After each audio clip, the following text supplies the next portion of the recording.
Lesson 8. What are my gifts? 1. Gifts and service. When you want to serve something that doesn't fit your gift, at first, it is difficult for the person being served, and later, it becomes difficult for you. Have you ever had a difficult time because your gifts and service didn't work together?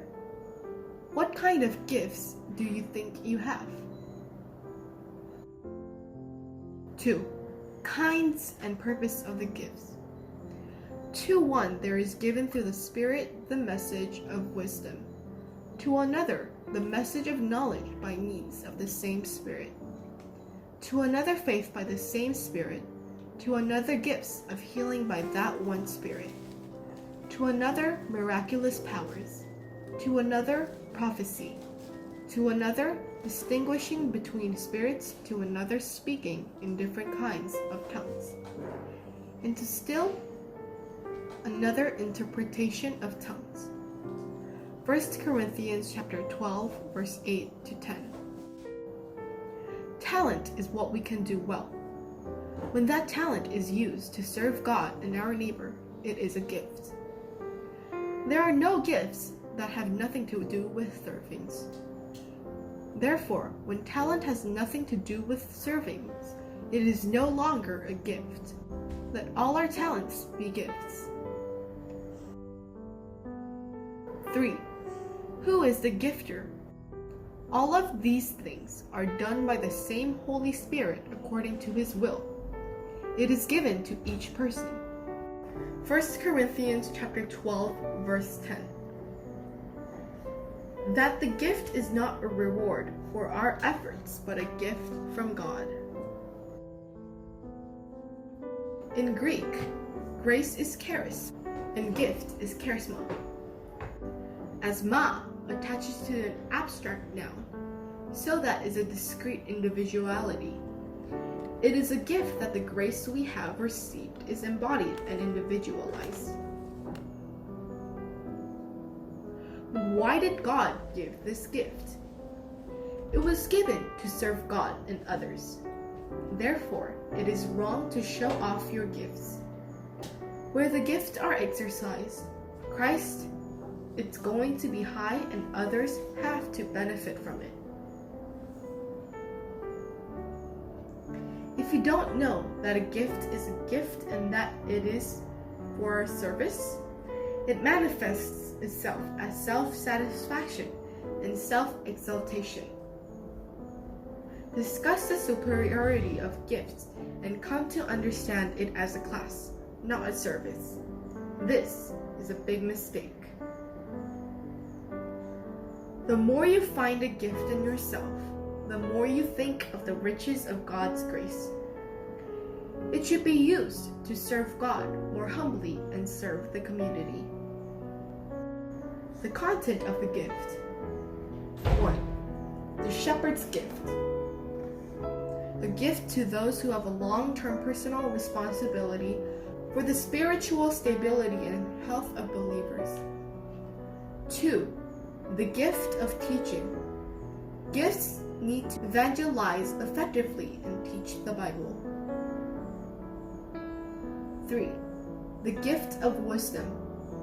A gift that knows what the Holy Spirit wants and gains insight into wisdom is in a special way, and that wisdom can be virtuous and applied according to the needs of the church.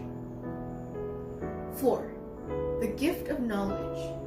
The ability to identify the knowledge and ideas necessary for the stability and growth of the church.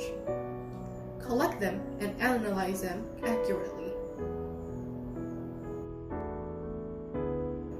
5. A gift of exhortation. The ability to give comfort and advice to members of the church so that they feel they are actually helped or healed. 6. The gift of spiritual discernment.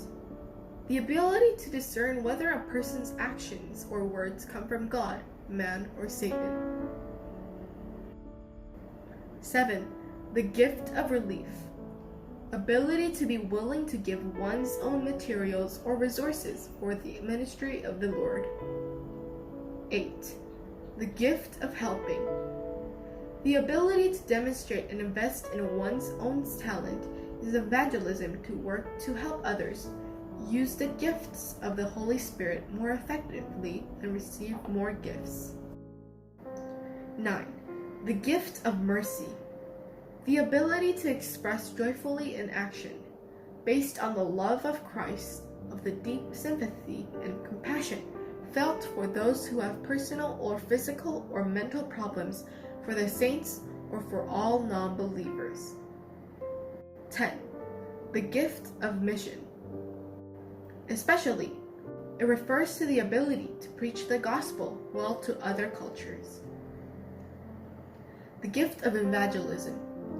By witnessing the gospel to those who do not believe, the ability to become a disciple of Jesus and to be a responsible member of the church.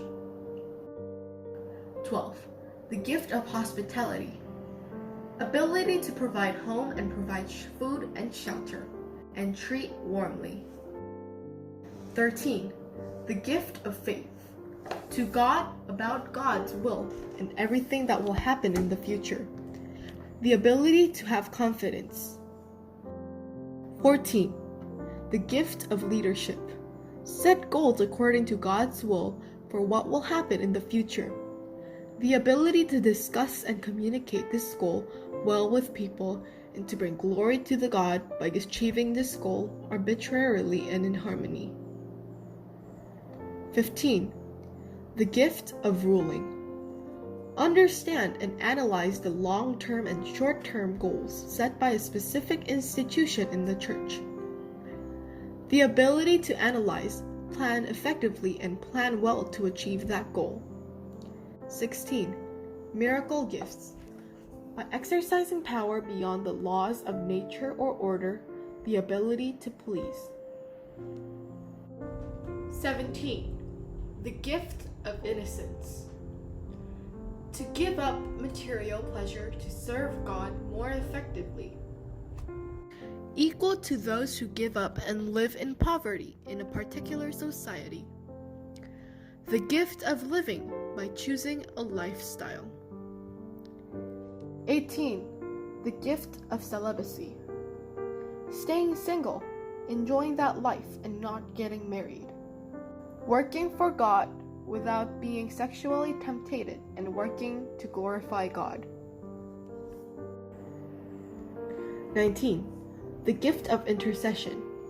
Long-term prayers and more than ordinary Christians. The gift of receiving a lot of answers to prayer in particular. 20. The gift of service. Related to God's work and finding the necessary work, need to serve and achieve any goal. The ability to fill things out and to always serve, both physically and self-dedicated. What gifts do you have and how can they be used for the community? This concludes the first book of Vision Space with Lesson 8. We hope to see you in the second book that continues. I greet you all, hoping for the Lord to be with you. Thank you.